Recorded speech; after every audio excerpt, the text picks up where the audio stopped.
السلام علیکم ورحمۃ اللہ وبرکاتہ، نحمدہ ونصلی علی رسولہ الکریم، اما بعد فاعوذ باللہ من الشیطان الرجیم، بسم اللہ الرحمن الرحیم، رب اشرح لی صدری ویسر لی امری واحلل عقدۃ من لسانی یفقہوا قولی۔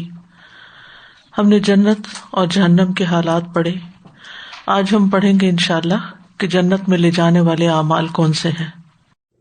وَأُزْلِفَتِ الْجَنَّةُ لِلْمُتَّقِينَ غَيْرَ بَعِيدٍ هَذَا مَا تُوعَدُونَ لِكُلِّ أَوَّابٍ حَفِيظٍ مَنْ خَشِيَ الرَّحْمَنَ بِالْغَيْبِ وَجَاءَ بِقَلْبٍ مُنِيبٍ ادْخُلُوهَا بِسَلَامٍ ذَلِكَ يَوْمُ الْخُلُودِ لَهُم مَّا يَشَاءُونَ فِيهَا وَلَدَيْنَا مَزِيدٌ۔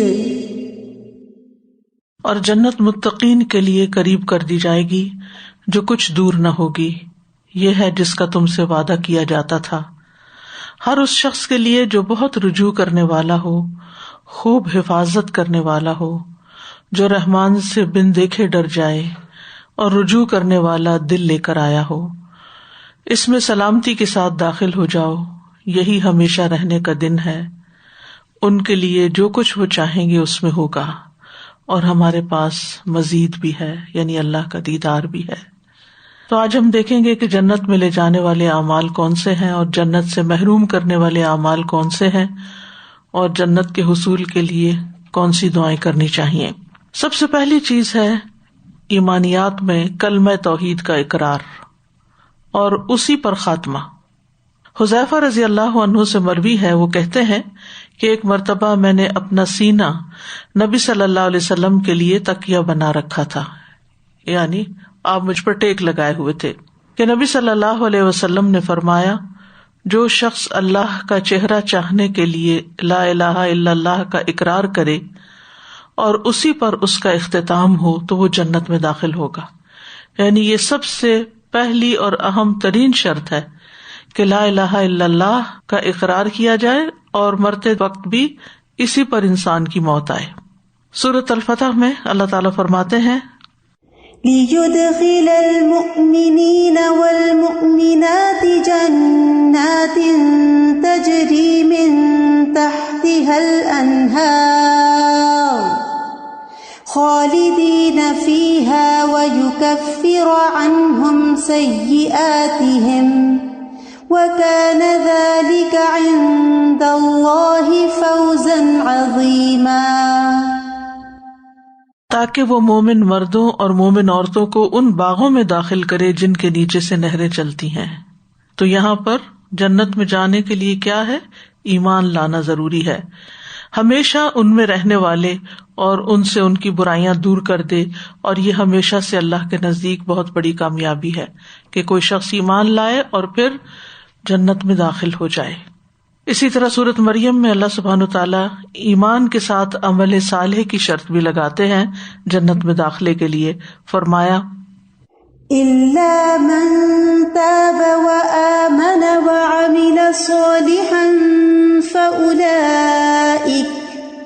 فَأُولَئِكَ يَدْخُلُونَ الْجَنَّةَ وَلَا يُظْلَمُونَ شَيْئًا۔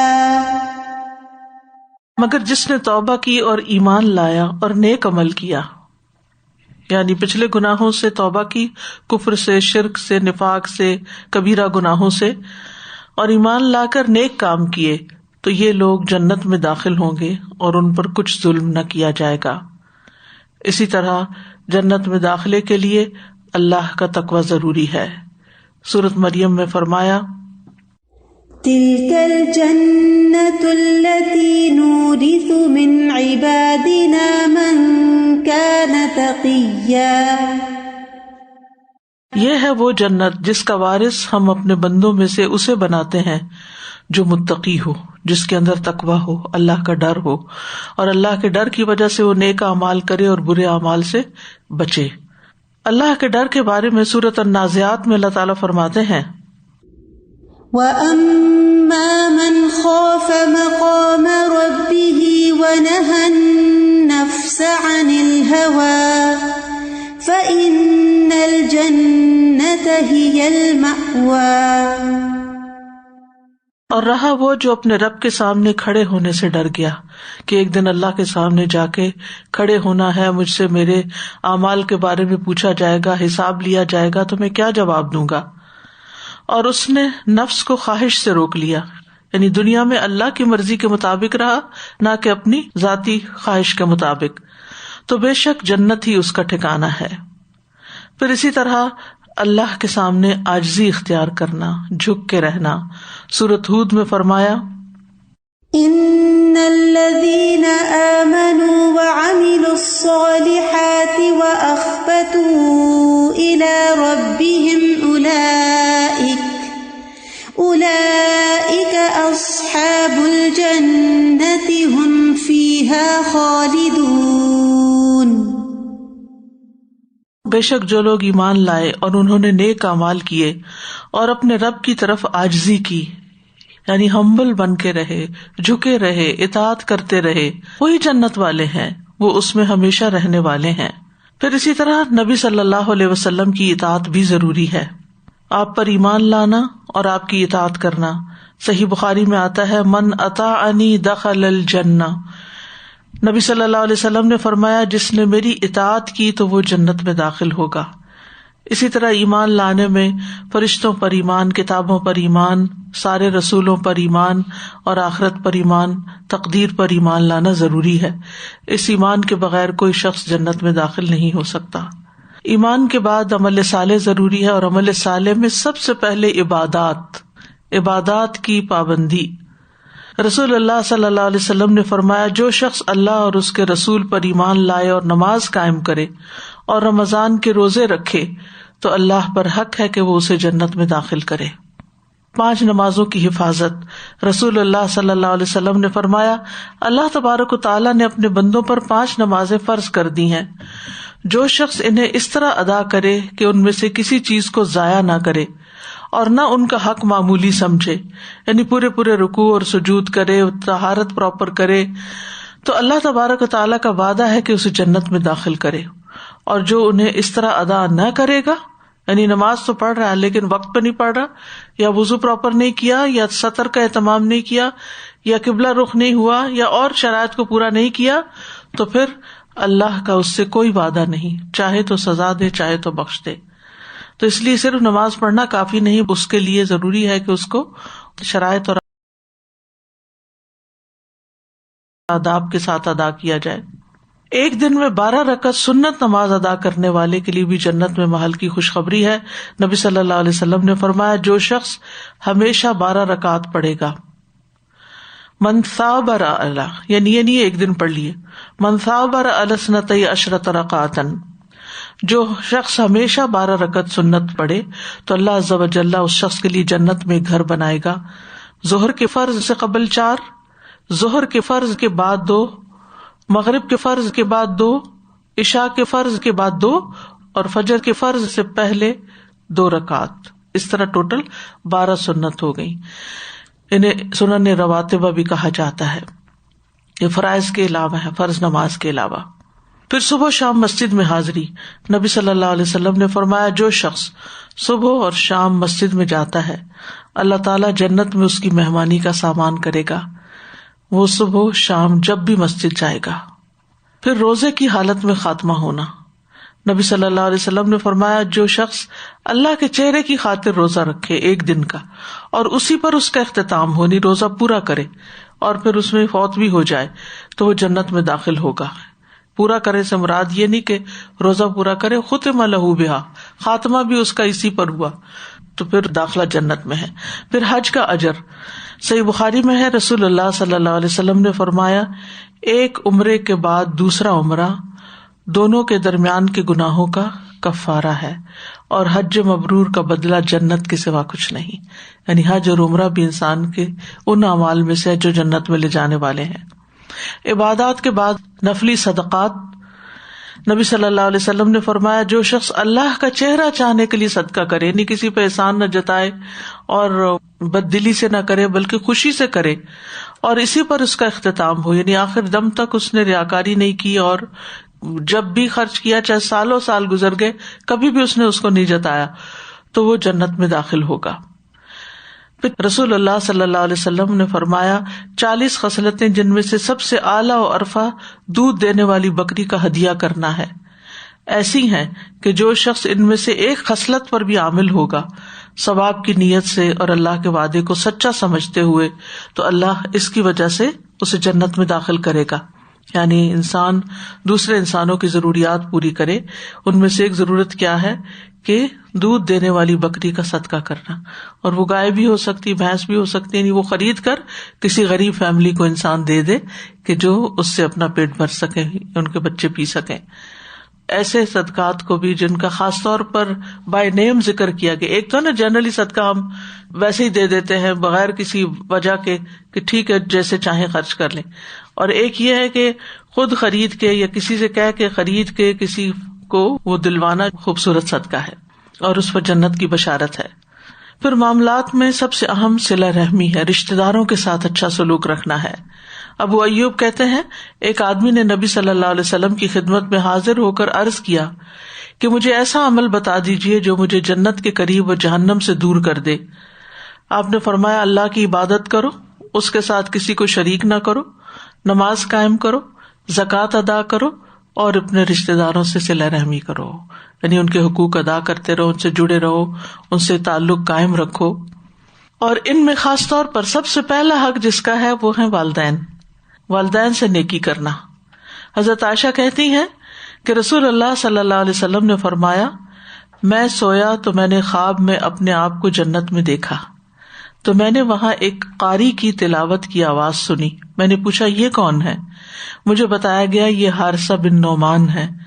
رسول اللہ صلی اللہ علیہ وسلم نے ان سے کہا یہی نیکی ہے، یہی نیکی ہے۔ اور وہ کیا تھی؟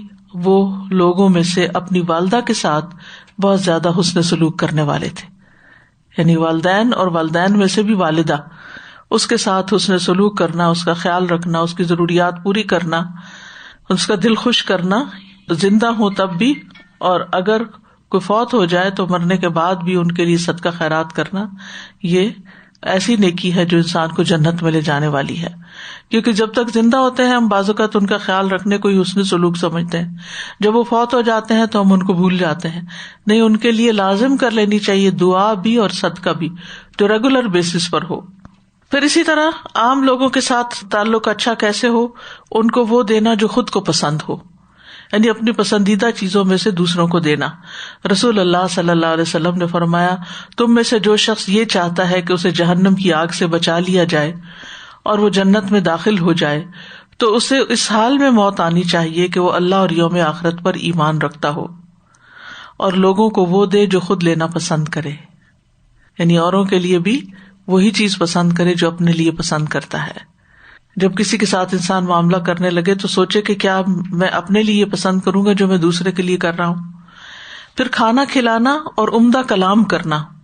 ہانی بن یزید کہتے ہیں میں نے کہا اللہ کے رسول صلی اللہ علیہ وسلم کون سی چیز جنت کو واجب کرتی ہے؟ واجب کا مطلب یہ کہ لازم ہو جاتی۔ آپ نے فرمایا تم عمدہ کلام یعنی اچھی بات کرو اور کھانا کھلانے کو لازم پکڑ لو، یعنی یہ نہیں کہ ایک آدھ دفعہ بلکہ اپنی ہیبٹ بنا لو کہ اپنے کھانے میں سے دوسرے کو کھلاؤ۔ پھر مریض کی عیادت یا اللہ کی خاطر کسی سے ملاقات کرنا۔ رسول اللہ صلی اللہ علیہ وسلم نے فرمایا جو کسی بیمار کی عیادت کرے یا اپنے دینی بھائی سے ملاقات کرنے کے لیے جائے تو آسمان سے ایک فرشتہ اعلان کرتا ہے کہ تم بھی پاک ہو، یعنی گناہ سے پاک ہو گئے ہو، اور تمہارا چلنا بھی پاک ہے، اور تم نے جنت میں گھر بنا لیا۔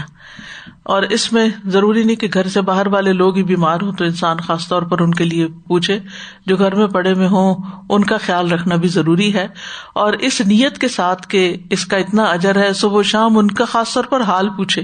بعض اوقات ہم اور خدمت کرتے رہتے ہیں لیکن حال نہیں پوچھتے، تو حال پوچھنا بھی اسی میں آتا ہے۔ پھر اسی طرح نیکی کے کام جو مختلف طرح کے ہیں۔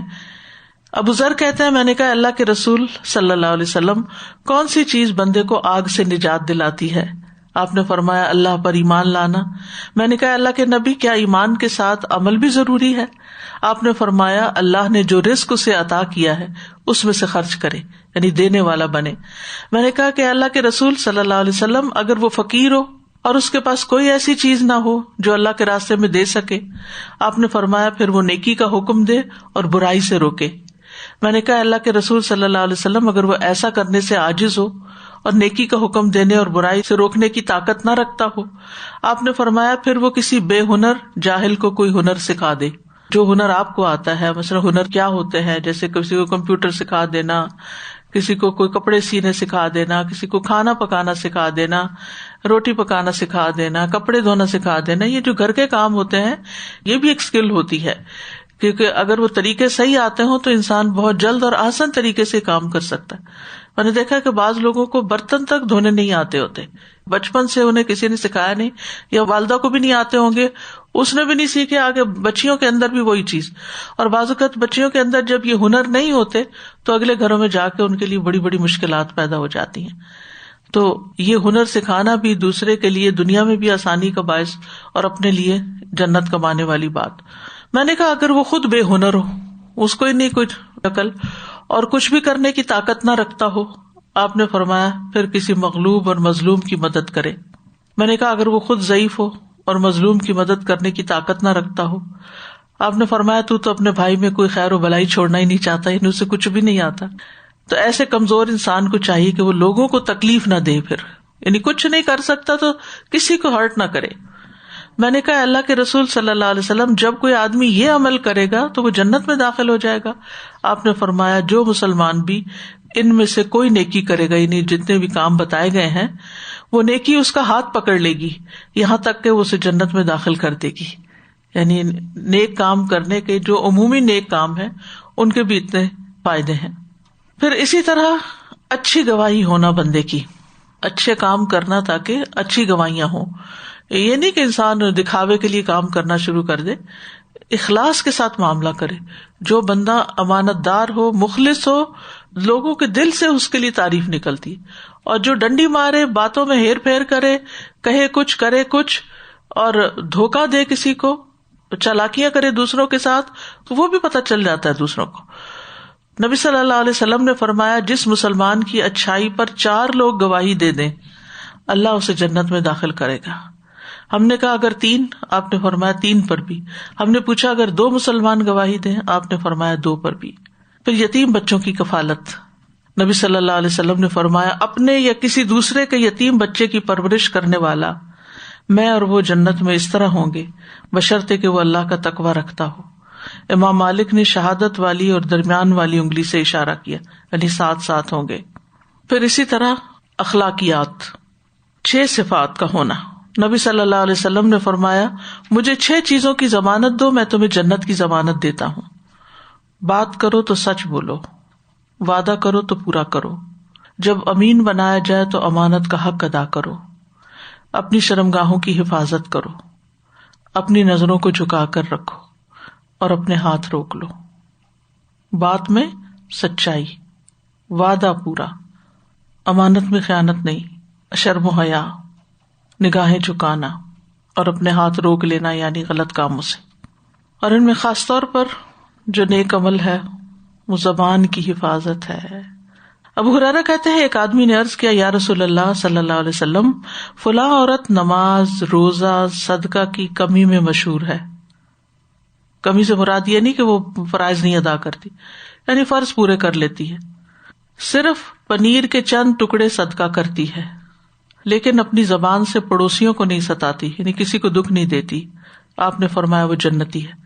یعنی اگر کوئی عورت اپنی نمازیں پوری کرتی ہے، اپنے فرائض پورے کرتی ہے اور اس کے ساتھ ساتھ صدقہ خیرات بھی جتنی اس کی ہمت توفیق ہے، ظاہر ہے ہر ایک کے پاس بہت کچھ نہیں ہوتا دینے کو، لیکن کچھ نہ کچھ جو بھی ہے وہ دیتی ہے، تو ایسی عورت بھی جنت میں جائے گی.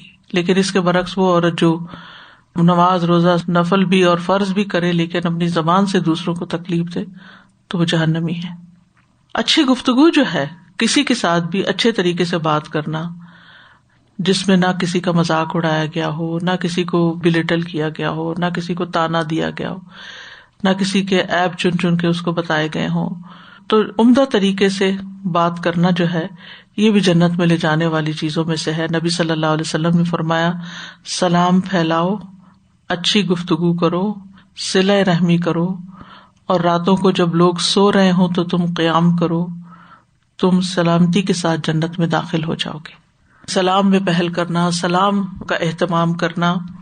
اور اس میں آپ دیکھیے, ایک تو ہم جس سے ملاقات کرتے ہیں حقیقی طور پر اس کو سلام کرتے ہیں, کسی مجلس میں آتے ہیں یا گھر کے اندر جب حقیقی ملاقات ہوتی ہے, اور ایک مانوی ہوتی ہے جو کہ فون پہ ہو سکتی ہے, واٹس ایپ پہ ہو سکتی ہے, لکھ کے ہو سکتی ہے.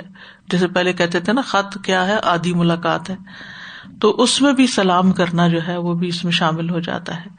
اور بعض اوقات کچھ رشتے داروں سے دنوں گزر جاتے ہیں, کوئی صلہ رحمی نہیں ہوتی, کوئی کنیکشن نہیں ہوتا, تو ان کو صرف سلام دعا کا ایک میسج بھیج دینا بھی اس میں آ جاتا ہے. اور اس میں دونوں چیزیں ہو جاتی ہیں, سلام بھی اور صلہ رحمی بھی. اور اگر اچھی طریقے سے بات کر لیں ان سے, اگر کوئی بیمار ہے تو حال پوچھ لیں, اگر کوئی تکلیف میں ہے, پریشانی میں ہے تو اس کو صبر کی تلقین کر دیں, تو یہ سارے کام پورے ہو جاتے ہیں. اور باقی رہ جاتے ہیں تہجد, تو اس کے لیے اللہ سے توفیق مانگے تو اللہ تعالیٰ توفیق دیتا ہے. پھر دوسروں کے لیے پسند کا معیار کیا ہو. خالد بن عبداللہ قصری ممبر پہ خطبہ دے رہے تھے. انہوں نے کہا کہ رسول اللہ صلی اللہ علیہ وسلم نے ان کے دادا یزید بن اسد سے فرمایا کیا تم جنت پسند کرتے ہو. یعنی عبداللہ قصری کے دادا سے کہا کیا تم جنت پسند کرتے ہو, تو انہوں نے کہا کہ جی ہاں. آپ نے فرمایا اپنے بھائی کے لیے وہی پسند کیا کرو جو تم اپنے نفس کے لیے پسند کرتے ہو. وائس ورثہ بھی, جو اپنے لیے اچھا نہیں لگتا وہ اس کے لیے بھی نہ چاہو. پھر اسی طرح سچائی, نبی صلی اللہ علیہ وسلم نے فرمایا یقیناً سچ نیکی کی طرف رہنمائی کرتا ہے اور یقیناً نیکی جنت کی طرف لے جاتی ہے. یعنی سچا انسان جو ہوتا ہے اس کو نیکی کے مواقع ملتے رہتے ہیں اور پھر وہ نیکی اس کو جنت میں لے جاتی ہے. حیا, رسول اللہ صلی اللہ علیہ وسلم نے فرمایا حیا ایمان کا حصہ ہے اور ایمان کا تعلق جنت سے ہے. تو گویا حیا بھی انسان کو جنت میں لے جانے والا ہے. راستے سے تکلیف دہ چیز ہٹا دینا, نبی صلی اللہ علیہ وسلم نے فرمایا جو شخص مسلمانوں کے راستے سے کسی تکلیف دہ چیز کو ہٹاتا ہے تو اللہ اس کے لیے ایک نیکی لکھ دیتا ہے, اور جس کے لیے اللہ کے ہاں ایک نیکی لکھی جائے اللہ اسے جنت میں داخل فرما دے گا. نبی صلی اللہ علیہ وسلم نے فرمایا میں نے ایک ایسے آدمی کو جنت میں چلتے پھرتے دیکھا جس نے راستے میں ایک ایسے درخت کو کاٹ دیا تھا جس کی وجہ سے لوگوں کو تکلیف ہوتی تھی, یعنی ان کا راستہ تنگ ہو گیا تھا. اسی طرح نابالغ بچوں کی وفات.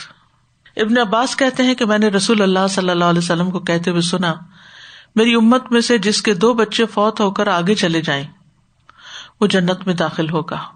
عائشہ رضی اللہ عنہا نے عرض کیا میرے والد آپ پہ قربان, اگر کسی کا ایک بچہ فوت ہو کر آگے گیا ہو, تب آپ نے فرمایا یا موفقہ. موفقہ کا مطلب ہے جسے نیکی کی توفیق دی گئی. اگر کسی کا ایک بچہ ہو تو بھی. پھر عرض کیا اگر آپ کی امت میں کسی کا کوئی بچہ فوت ہو کے آگے نہ گیا ہو, کیونکہ ان کے اپنے بچے نہیں تھے, تو کہنے کہ اگر کسی کا کوئی بھی نہیں گیا تو پھر آپ نے فرمایا میں اپنی امت کا فرط ہوں, کیونکہ میری موت کی جدائی جیسی مصیبت انہیں نہیں پہنچے گی. یعنی فارطا, یعنی میں سب سے پہلے جانے والا ہوں امت کے آگے آگے, اور جنت میں شفاعت کے ذریعے امت کو لے جاؤں گا. اور اس وجہ سے کہ میری امت کو میری وفات سے جو تکلیف پہنچی ہے وہ سب مصیبتوں سے زیادہ بڑی مصیبت ہے, تو اس وجہ سے میں اپنی امت کو سب سے آگے لے جاؤں گا. یعنی باقی انبیاء کی قوموں نے تو اپنے نبیوں کو ستایا, حضرت عیسیٰ علیہ السلام کو تو آسمان پہ اٹھا لیا گیا, اور اکثر انبیاء کی جو امتیں تھیں ان میں سے چند ایک لوگ ان کے ساتھ ایمان لائے اور وہ نکلے, اور باقی تو امتیں تباہ ہو گئیں. لیکن نبی صلی اللہ علیہ وسلم کی امت پر وہ دن سب سے زیادہ تکلیف دہ تھا جب نبی صلی اللہ علیہ وسلم کی وفات ہوئی تھی. اور ہم بھی جب واقعہ پڑھتے ہیں آپ کی بیماری سے لے کر آپ کی تدفین تک کا, تو سوال ہی پیدا نہیں ہوتا کہ انسان کے آنسو نہ بہیں. اور ام ایمن کا وہ واقعہ یاد ہوگا کہ جو اس بات پر رنجیدہ تھی کہ آپ کی وفات کی وجہ سے وحی کا سلسلہ ختم ہو گیا. یہ حضرت عائشہ کے سوال اور نبی صلی اللہ علیہ وسلم کے جواب سے مجھے یاد آیا استاد جی کہ وہ جو کسی کے نابالغ بچے کی وفات کی جو دعا ہے نا، اللہم اجعلہ لنا سلفا وفرطا، تو نبی صلی اللہ علیہ وسلم نے وہی لفظ کہا ہے کہ میں اس کا فرط ہوں گا، یعنی جس کے اگر کوئی اولاد نہیں بھی ہے تو میں اس کے لیے ہوں. بالکل، یعنی اگر کسی کو اپنی اولاد کی وفات کی تکلیف نہیں بھی پہنچی تو میری وفات کی جو تکلیف پہنچی ہے اس وجہ سے میں اس کے لیے آگے شفاعت کرنے والا ہوں گا.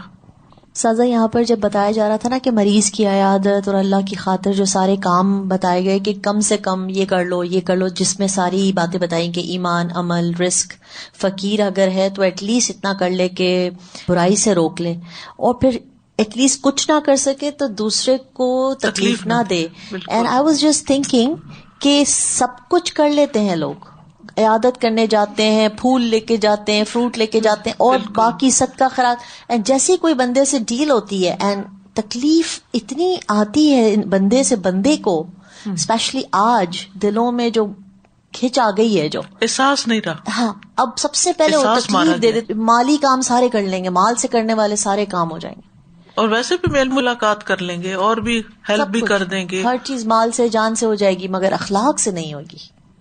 میزان میں سب سے بھاری نیکی اچھا اخلاق ہے، سب سے بھاری نیکی، کیونکہ سب سے مشکل نیکی ہے یہ. دوسروں کے پسند کا معیار وہی رکھنا کہ جو آپ کو پسند ہے وہ دینا.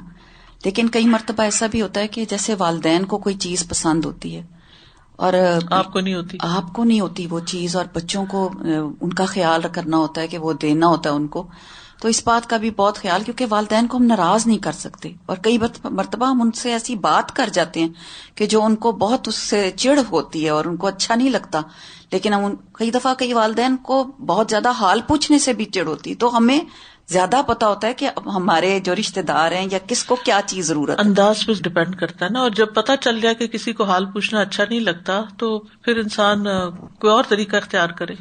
یعنی حال پوچھنے سے مراد یہ نہیں ہوتا کہ انسان 10 سوال شروع کر دے، اچھا رات کیسے گزری، پھر دوائی کھائی تھی کہ نہیں، پھر وہ کتنی دفعہ اٹھی تھی، پھر کیا ہوا، پھر یہ باتیں نہیں کرنی چاہیے. یہ دماغ تھکانے والی باتیں ہوتی ہیں اور یہ پسند نہیں ہوتے، پھر وہ تکلیف یاد آ جاتی ہے.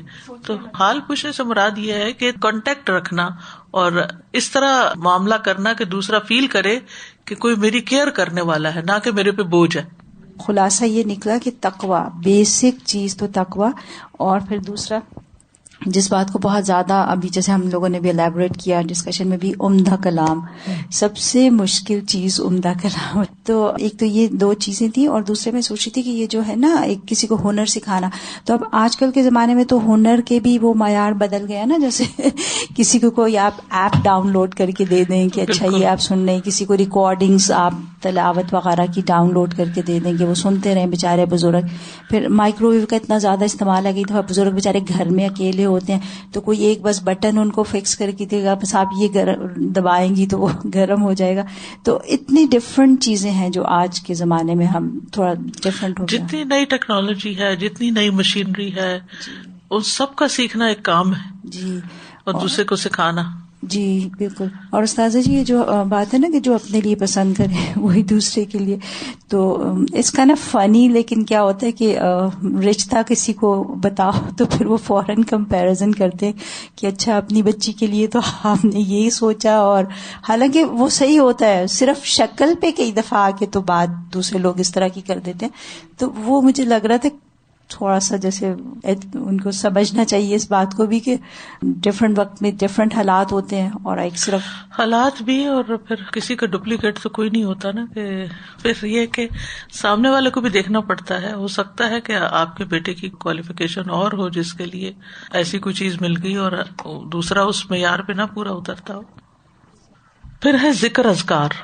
اذان، رسول اللہ صلی اللہ علیہ وسلم نے فرمایا جس نے 12 سال اذان دی اس کے لیے جنت واجب ہو جاتی ہے، اور روز اس کے لیے اذان کہنے کے باعث 60 نیکیاں اور تکبیر کے سبب 30 نیکیاں لکھی جاتی ہیں. پھر دل کے یقین سے اذان کا جواب دینا. اب خواتین اذان تو نہیں دے سکتی لیکن جواب تو دے سکتی ہیں نا. ابو ہریرہ کہتے ہیں کہ ایک مرتبہ رسول اللہ صلی اللہ علیہ وسلم کے ساتھ ہم یمن کے کسی بالائی حصے میں تھے کہ بلال رضی اللہ عنہ اذان دینے کے لیے کھڑے ہوئے. جب وہ آذان دے کر خاموش ہوئے تو رسول اللہ صلی اللہ علیہ وسلم نے فرمایا، جو شخص بلال کے کہے ہوئے کلمات کی طرح دل کے یقین کے ساتھ یہ کلمات کہے، یعنی آذان کا جواب دے، تو وہ جنت میں داخل ہوگا. یعنی توجہ سے آذان سننی چاہیے اور جواب دینا چاہیے. پھر نماز کے بعد اور سونے سے پہلے کی تسبیحات، تسبیح پڑھنا جو تسبیحات فاطمہ ہے. نبی صلی اللہ علیہ وسلم نے فرمایا، 2 عمل ایسے ہیں اگر کوئی مسلمان بندہ ان کی پابندی کر لے تو جنت میں داخل ہوگا، اور وہ بہت آسان ہے مگر ان پہ عمل کرنے والے بہت کم ہیں. ایک یہ ہے کہ ہر نماز کے بعد 10 بار سبحان اللہ، 10 بار الحمدللہ، 10 بار اللہ اکبر کہے، تو زبان کی ادائیگی کے اعتبار سے 150 بار، یعنی 5 نمازوں کا، اور ترازو میں 1500 ہوں گے، ہر نیکی کا 10 گنا نا. اور دوسرا یہ کہ سوتے وقت 34 بار اللہ اکبر، 33 بار الحمدللہ، 33 بار سبحان اللہ کہے، یعنی بیڈ پہ جا کے. یہ زبان سے تو 100 ہوئے اور میزان میں 1000 ہوں گے، یعنی 10 گنا ہر ایک. اور اسی طرح نماز کے بعد 33 بار کی بھی بات آتی ہے. اگر 33 بار کا ٹائم نہیں تو 10 بار کا تو ٹائم نکالنا ہی چاہیے. کتنے منٹ لگیں گے اس میں؟ اور اگر اس کے بدلے جنت ملتی ہو تو اور کیا چاہیے؟ صرف عادت بنانے کی دیر ہے. پھر قرآن مجید کی سورتوں سے محبت. انس بن مالک رضی اللہ عنہ روایت کرتے ہیں کہ ایک شخص نے کہا، اے اللہ کے رسول، میں قل هو اللہ احد سے محبت رکھتا ہوں. تو نبی صلی اللہ علیہ وسلم نے فرمایا، تمہاری اس سے محبت تمہیں جنت میں داخل کرے گی. یعنی قل هو اللہ احد میں اللہ تعالیٰ کی توحید ہے، تو اس سورت سے محبت تمہیں جنت میں داخل کرے گی. پھر اللہ تعالیٰ کے 99 نام یاد رکھنا. ان للہ 99 اسما 100 الا واحدا من احصاها دخل الجنہ. نبی صلی اللہ علیہ وسلم نے فرمایا، اللہ تعالیٰ کے 99 نام ہیں، یعنی 1 کم 100. جو شخص ان سب کو محفوظ رکھے گا، یعنی ان کو یاد رکھے گا، وہ جنت میں داخل ہوگا. اور خاص طور پر آپ دیکھیے کہ ان کا معنی جاننا، اور جب کوئی وقت آئے مشکل تو اس وقت اللہ کا کوئی ایسا نام یاد کر لینا کہ جس سے اس کی تکلیف دور ہو جائے.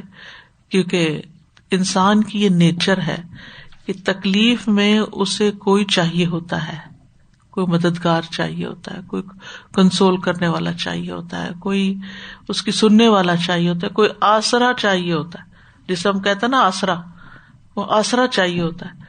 تو جو اللہ سبحانہ وتعالیٰ کو اپنا آسرا بنا لے اور اللہ سبحانہ وتعالیٰ سے مدد مانگے اور اس کی طرف رجوع کرے اور اس سے دعائیں کرنا شروع کر دے، تو آپ سوچئے کہ پھر اس کی مصیبت کتنی ہلکی ہو جائے گی اور حل بھی ہو جائے گی.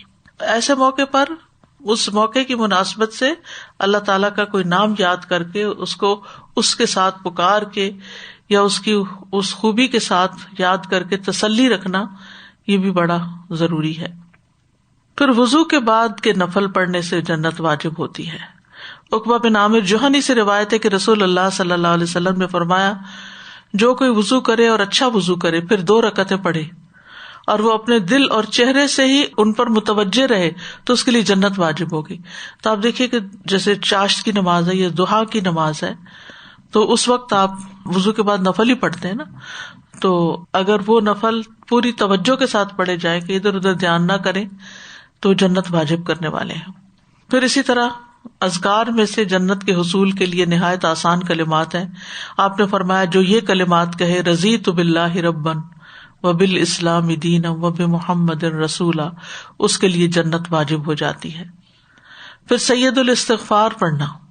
سید الاستغفار، نبی صلی اللہ علیہ وسلم نے فرمایا کہ سید الاستغفار یہ ہے کہ تم کہو، اللہم انت ربی لا الہ الا انت خلقتنی وانا عبدک وانا علی عہدک ووعدک ما استطعت اعوذ بک من شر ما صنعت ابوء لک بنعمتک علی وابوء بذنبی فاغفر لی فانہ لا یغفر الذنوب الا انت. اے اللہ، تو میرا رب ہے، تیرے سوا کوئی معبود نہیں، یعنی معبود برحق نہیں. تو نے مجھے پیدا کیا ہے اور میں تیرا ہی بندہ ہوں. میں اپنی طاقت کے مطابق تیرے عہد و پیمان پر کاربند ہوں. میں ان بری حرکتوں سے تیری پناہ چاہتا ہوں جو میں نے کی ہیں، اور ان نعمتوں کا اقرار کرتا ہوں جو تو نے مجھ پر کی ہیں، اور میں اپنے گناہوں کا بھی اعتراف کرتا ہوں. میری مغفرت کر دے. بلا شبہ تیرے سوا کوئی بھی گناہ معاف کرنے والا نہیں. اور لوگ تو ویسے ہی نہیں معاف کرتے, تو اللہ ہی معاف کر سکتا ہے, تو اللہ ہی معاف کرنے والا ہے اس پورے یقین کے ساتھ. اب آپ دیکھیں یہاں اللہ سبحانہ تعالیٰ ہی کے ساتھ بات ہو رہی ہے, اسی سے معافی مانگی جا رہی ہے, تو یہ اللہ کے ساتھ تعلق جو ہے نا یہ بڑا ضروری ہے. آپ نے فرمایا جس نے صبح ان پر یقین کرتے ہوئے دل کی گہرائی سے انہیں پڑھا, پھر شام ہونے سے پہلے اسی دن اس کا انتقال ہو گیا تو وہ جنتی ہے. یعنی اگر فجر میں پڑھا تھا اور دن میں فوت ہو گیا تو جنتی ہے. اور جس نے ان پہ یقین رکھتے ہوئے رات کے وقت ان کو پڑھ لیا تھا مغرب کے ساتھ, پھر اس کے صبح ہونے سے پہلے اس کا انتقال ہو گیا تو وہ جنتی ہے. پھر ہر نماز کے بعد آیت الکرسی پڑھنا, یہ بھی جنت میں داخل ہونے کا ذریعہ ہے. نبی صلی اللہ علیہ وسلم نے فرمایا جو ہر فرض نماز کے بعد آیت الکرسی پڑھے اسے جنت میں داخل ہونے سے سوائے موت کے کوئی چیز روکنے والی نہیں. اس کی بھی عادت ہونی چاہیے, فرض کا سلام پھیرتے ہی بات چیت کیے بغیر پہلے آیت الکرسی پڑھ لی جائے. عبداللہ بن مسعود سے روایت ہے کہ رسول اللہ صلی اللہ علیہ وسلم نے فرمایا جو چیز تمہیں جنت کے قریب کر سکتی ہے میں نے تمہیں اس کا حکم دے دیا ہے, اور جو چیز تمہیں جہنم کے قریب کر سکتی ہے میں نے تمہیں اس سے منع بھی کر دیا. یعنی دین بالکل واضح ہے, اور اگر ہم نبی صلی اللہ علیہ وسلم کی احادیث کو مانے ہی نہ تو یہ خیر کی باتیں ہمیں کہاں سے پتہ چلے. پھر یہاں جنت سے محروم کرنے والے اعمال کا بھی ذکر ہو جائے تو اچھا ہے. سب سے پہلی چیز ہے کفر, اللہ تعالیٰ کا انکار, اللہ کے نبیوں کا انکار, یعنی کفر کی جو بھی اقسام. سورۃ الاعراف میں اللہ تعالیٰ فرماتے ہیں وَنَادَى أَصْحَابُ النَّارِ أَصْحَابَ الْجَنَّةِ أَنْ أَفِيضُوا عَلَيْنَا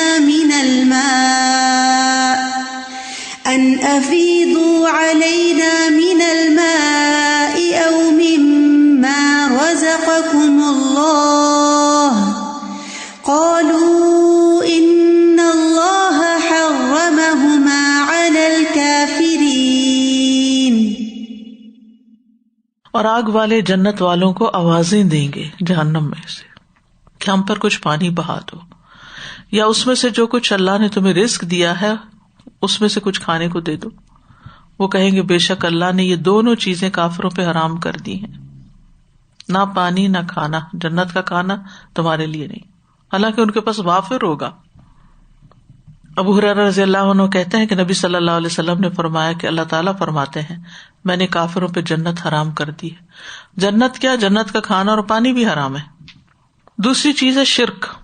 سورۃ المائدہ میں فرمایا لقد كفر الذين قالوا إن الله هو المسيح ابن مريم وقال المسيح يا بني إسرائيل اعبدوا الله ربي وربكم إنه من يشرك بالله فقد حرم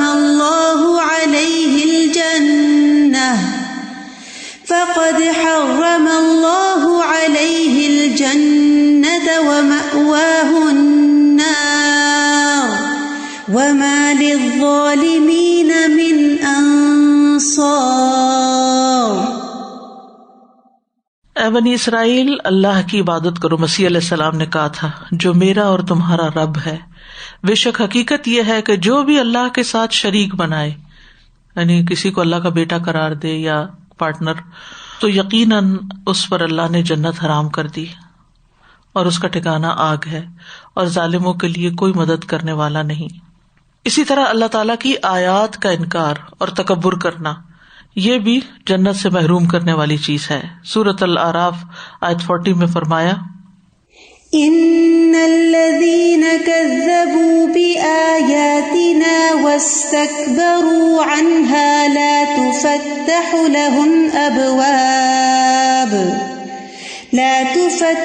لهم أبواب السماء ولا يدخلون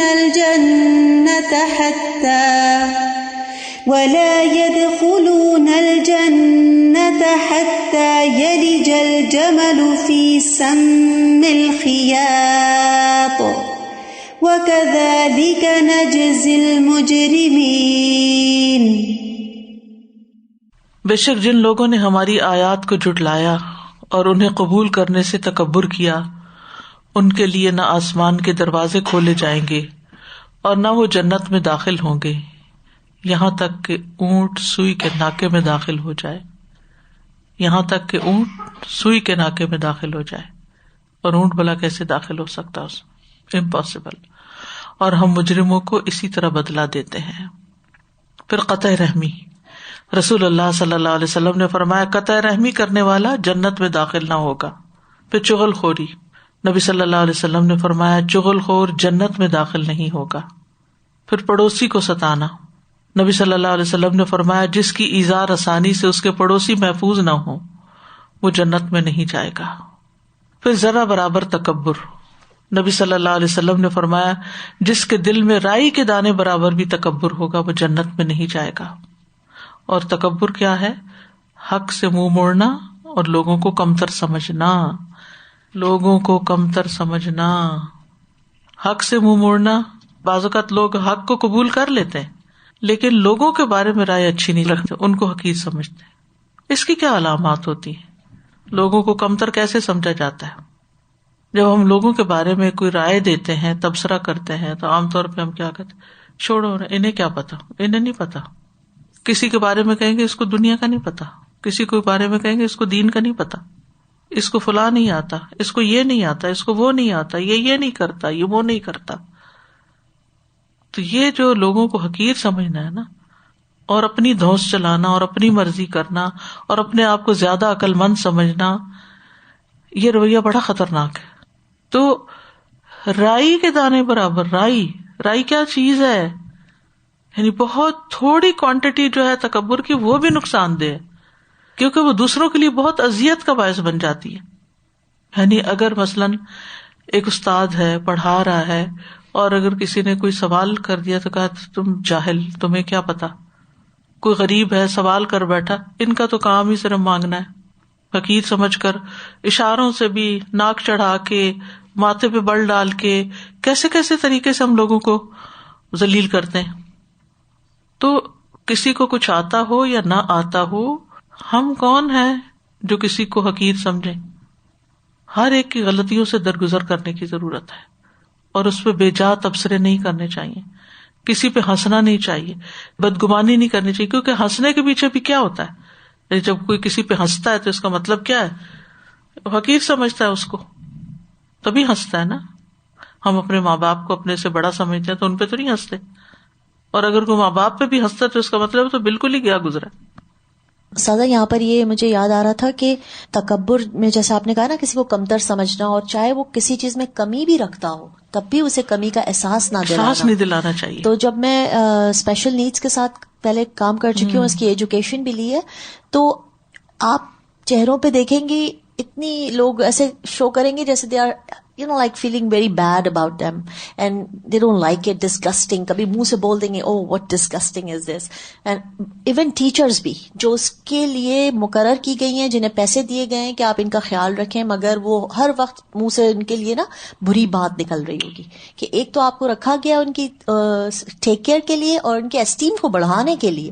ان کو سب فیل ہوتا ہے استاذہ، ایسا نہیں ہے کہ انہیں کچھ فیل نہیں ہو رہا، آپ ان کو گالی دیں یا ان کو زور سے پکڑ لیں. اسی طرح اپنے ہی بچوں کے ساتھ بعض اوقات ظلم کر رہے ہوتے ہیں، ان پہ ہنس رہے ہوتے ہیں، ان کے ساتھ اس طرح کی باتیں کرتے ہیں، وہ ساری زندگی کے لیے کانفیڈینس ختم کر بیٹھتے ہیں. سادہ یہ ایک تکبر کی بہت کامن سی مثال ہے کہ ہم جب گیدرنگز میں بیٹھتے ہیں تو وی مسٹ میک شیور کہ زیادہ تر لوگ کس لینگویج میں بات کرتے ہیں. اگر کوئی اردو بات کرنا پسند کرتے ہیں تو ہم وہاں پہ انگلش شروع کر دیتے ہیں اور پھر دوسروں کے ایکسنٹ پہ بھی مذاق اڑاتے ہیں. تو یہ بہت ضروری ہے کہ ہمیں آتی، اس کا مطلب یہ نہیں کہ ہم اس گیدرنگ میں شروع کر دیں. بالکل. تو یہ بہت دھیان رکھنا چاہیے کہ سٹنگ کیسی سٹنگ ہے، اس کے حساب سے we should deal with people. سادہ جی ہمیں کوئی دفعہ پتہ بھی نہیں چلتا کہ ہم کس طرح سے بات کر رہے ہیں. یہ زیادہ آپ شکل دیکھتے ساتھ ہی آپ کئی دفعہ کہتے ہیں آپ کو کسی چیز کی ضرورت ہے، اسی وقت آپ اس کو ڈیگریڈ ہی کر دیتے ہیں بندے کو کہ بھئی میں نے تو کوئی چیز مانگی بھی نہیں، کچھ کیا بھی نہیں. اور کئی مرتبہ آپ کی مس انڈرسٹینڈنگز اس قسم کی ہوتی ہیں، آپ کی اپنی دوسروں کے بارے میں رائے، آپ خود ایک مائنڈ چل رہا ہوتا ہے، وہ شیطان آپ کے پیچھے لگا ہوتا ہے، لیکن آپ کو نہیں پتا ہوتا کہ آپ کیا حرکتیں کر رہے ہیں، آپ کس قسم کی بات کر رہے ہیں. ہر وقت اپنے اوپر بھی چیک رکھنا بہت بڑی بات ہے. اخلاص، ندامت اور اعتراف کہ میں نے واقعی میں غلط کر رہا ہوں. اور اصلاح بھی تبھی ہوتی ہے نا مجھے تو لگتا ہے کہ کئی دفعہ تو زبان سے بھی کہنے کی ضرورت نہیں ہوتی. آپ کا باڈی لینگویج، آپ کا جیسچر، آپ کا دیکھنے کا انداز، اگلے کی بات سننے کا انداز اس طرح کا ہوتا ہے کہ ہر اس سے ٹپک رہی ہوتی ہے کہ وہ آپ لیٹ ڈاؤن کر رہے ہیں دوسرے بندے کو. پھر والدین کی نافرمانی، احسان جتلانا، پھر جادو پر ایمان لانا. ابو موسیٰ اشعری کہتے ہیں کہ رسول اللہ صلی اللہ علیہ وسلم نے فرمایا، شراب پر ہمیشگی کرنے والا، جادو پر ایمان لانے والا اور قطع رحمی کرنے والا جنت میں داخل نہیں ہوں گے. پھر تقدیر کا انکار، نبی صلی اللہ علیہ وسلم نے فرمایا، والدین کا نافرمان، ہمیشہ شراب پینے والا اور تقدیر کو جھٹلانے والا جنت میں داخل نہیں ہوں گے. پھر حرام کھانا، رسول اللہ صلی اللہ علیہ وسلم نے فرمایا، حرام مال سے پلا ہوا جسم جنت میں نہیں جائے گا. پھر مخالف جنس کی مشابہت اختیار کرنا، دیوس اور شراب کا عادی. آپ نے فرمایا 3 قسم کے لوگ کبھی بھی جنت میں داخل نہیں ہوں گے. دیوس وہ عورتیں جو مردوں سے مشابہت کرنے والی ہیں، ہمیشہ شراب پینے والا. صحابہ نے کہا، اے اللہ کے رسول صلی اللہ علیہ وسلم، ہمیشہ کے شرابی کے تو ہم جانتے ہیں، مگر دیوس کا کیا معنی ہے؟ آپ نے فرمایا، وہ شخص جس کی پرواہ نہیں کرتا کہ اس کے گھر والوں کے پاس کون داخل ہو رہا ہے، کون آ جا رہا ہے. ہم نے کہا، فما الرجلۃ من النساء. آپ نے فرمایا، وہ عورتیں جو مردوں سے مشابہت کرنے والی ہیں. تو یہاں پر جنت سے رکاوٹ بننے والے اعمال کا ذکر تھا، وہ ختم ہوا. تھوڑا سا ذکر ہم آراف والوں کا بھی کرتے ہیں، کیونکہ قیامت کے دن کچھ لوگ تو اپنے اعمال کی وجہ سے جہنم میں جائیں گے اور کچھ لوگ جنت میں جائیں گے، اور کچھ ایسے ہوں گے جو جنت اور جہنم کے بیچ میں اسٹک ہوں گے، جن کو آراف والے کہا گیا. یہ وہ لوگ ہوں گے جن کے اچھے اور برے اعمال برابر ہوں گے. سورۃ الاعراف میں فرمایا، وَبَيْنَهُمَا حِجَابٌ وَعَلَى الْأَعْرَافِ رِجَالٌ يَعْرِفُونَ كُلًّا بِسِيمَاهُمْ وَنَادَوْا أَصْحَابَ الْجَنَّةِ أَن سَلَامٌ عَلَيْكُمْ لَمْ يَدْخُلُوهَا وَهُمْ يَطْمَعُونَ وَإِذَا صُرِفَتْ أَبْصَارُهُمْ تِلْقَاءَ أَصْحَابِ النَّارِ قَالُوا رَبَّنَا لَا تَجْعَلْنَا مَعَ الْقَوْمِ الظَّالِمِينَ وَنَادَى أَصْحَابُ الْأَعْرَافِ رِجَالًا يَعْرِفُونَهُم بِسِيمَاهُمْ قالوا ما أغنى عنكم جمعكم وما كنتم تستكبرون أهؤلاء الذين أقسمتم لا ينالهم الله برحمة ادخلوا الجنة لا خوف عليكم ولا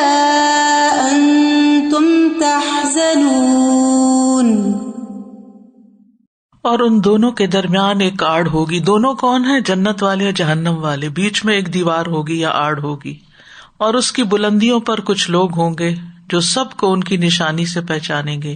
یعنی جنت والوں کو ان کے چمکتے چہروں سے اور جہنم والوں کو ان کے سیاہ چہروں سے.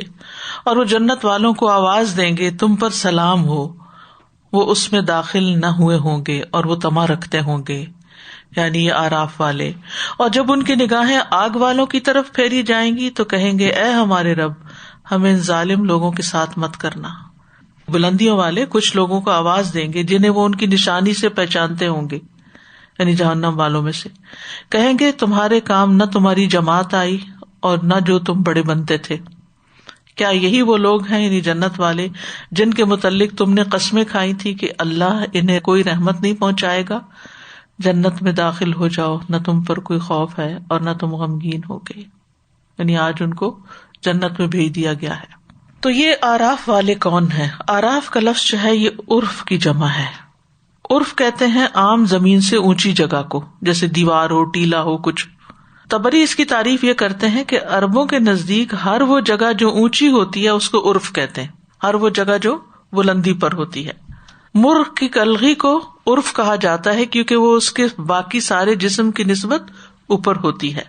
اسی طرح عرف الفرس، گھوڑے کی گردن کے بال، وہ بھی اونچے اٹھے ہوئے ہوتے ہیں.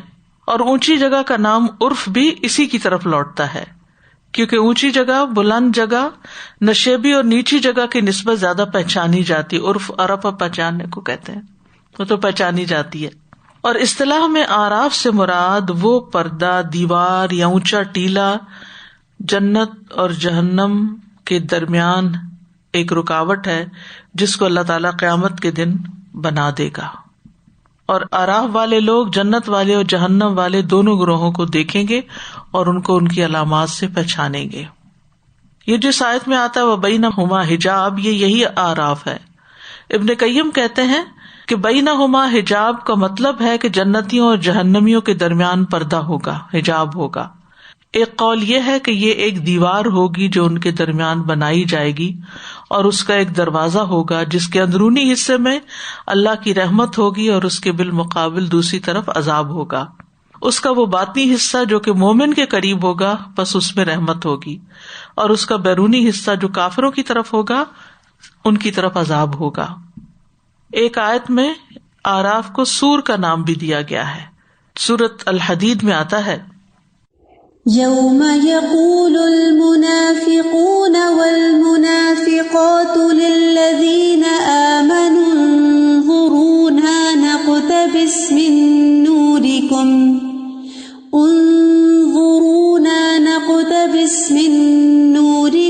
قيل ارجعوا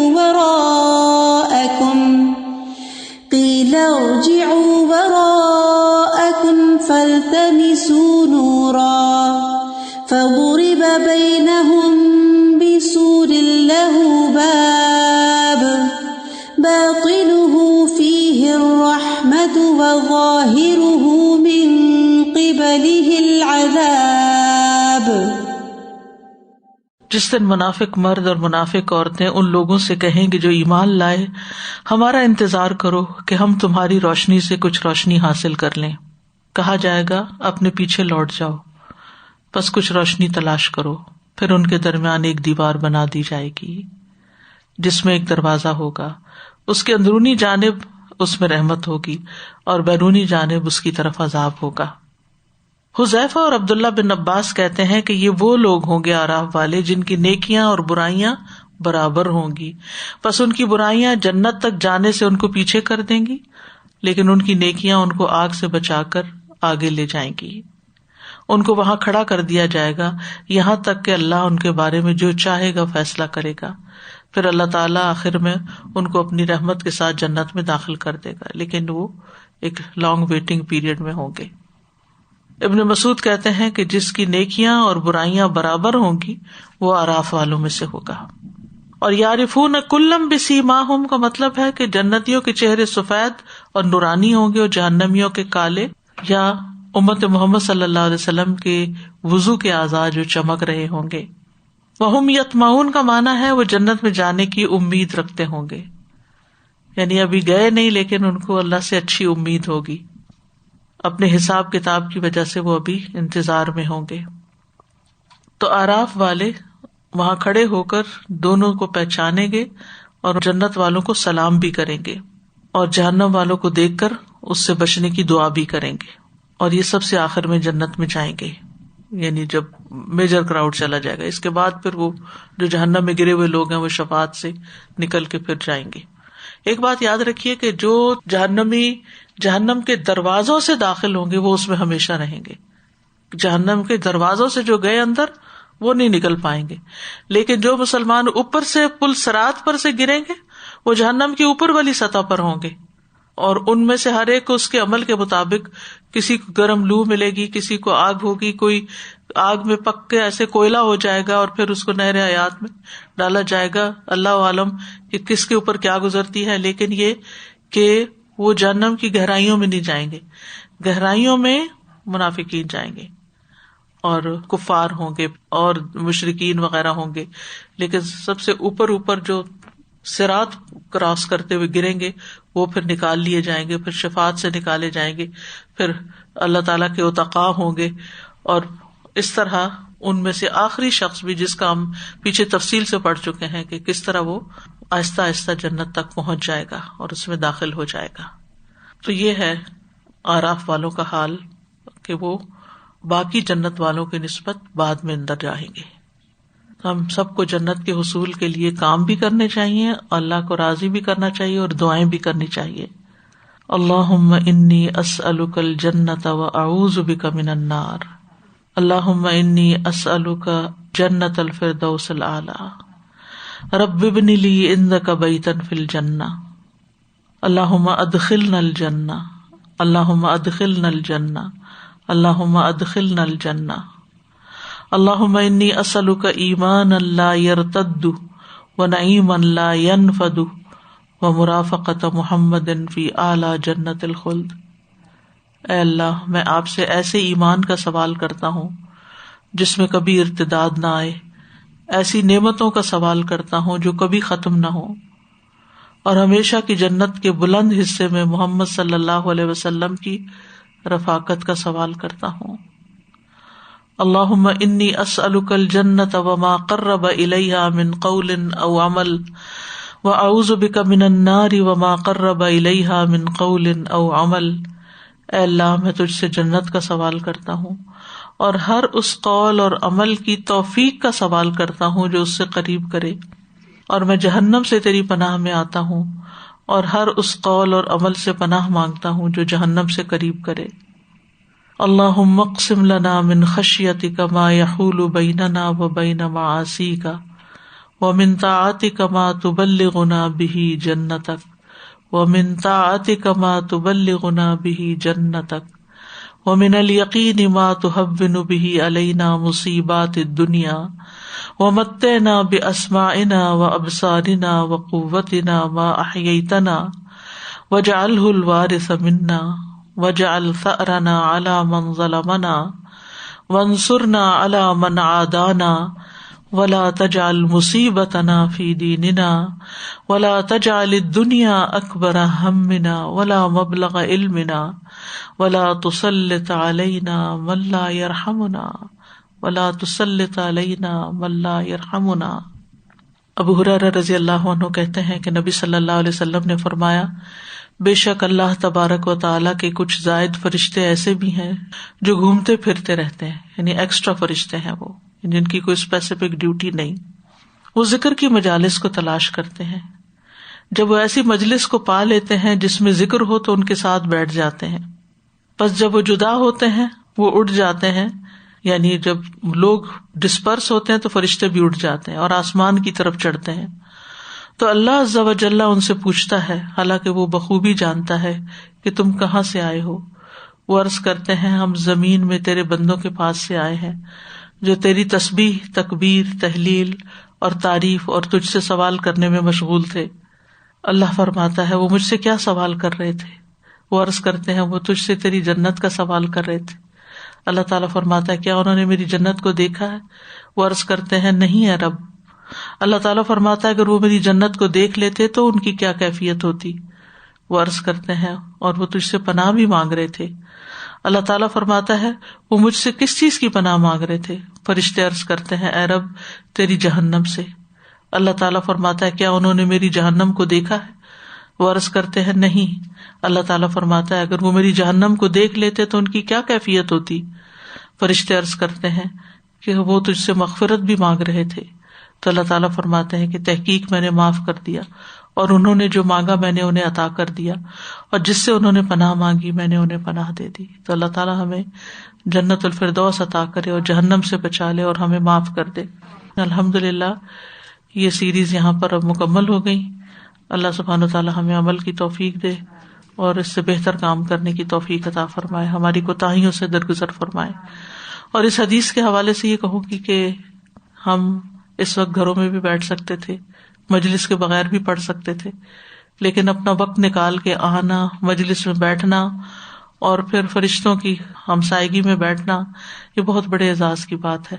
اس پر استقامت مانگنی چاہیے، یہ اللہ کی توفیق کے بغیر ممکن نہیں.